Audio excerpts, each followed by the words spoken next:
बिस्मिल्लाहिर्रहमानिर्रहीम। अस्सलाम वालेकुम। उम्मीद करता हूँ कि आप सब खैरियत से होंगे। लोगों के अंदर ये गलत कंसेप्ट पाया जाता है कि जो शुगर के मरीज़ हैं, वो चीनी के बजाय गुड़ या फिर शक्कर का इस्तेमाल कर सकते हैं। जो एक शुगर का मरीज़ है, उसके लिए चीनी और गुड़ दोनों का इस्तेमाल करना मौज़ू नहीं है।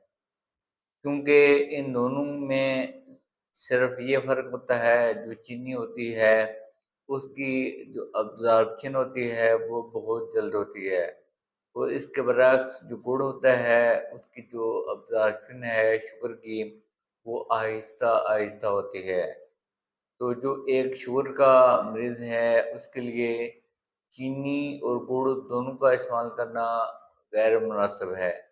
कोशिश ये करें कि जो शुगर के मरीज़ हैं, वो चीनी के बजाय अगर स्टीविया का इस्तेमाल करना चाहते हैं या फिर कैंडी या सुक्राल का, वो कर सकते हैं, लेकिन वो गुड़ का इस्तेमाल ना करें। शुक्रिया।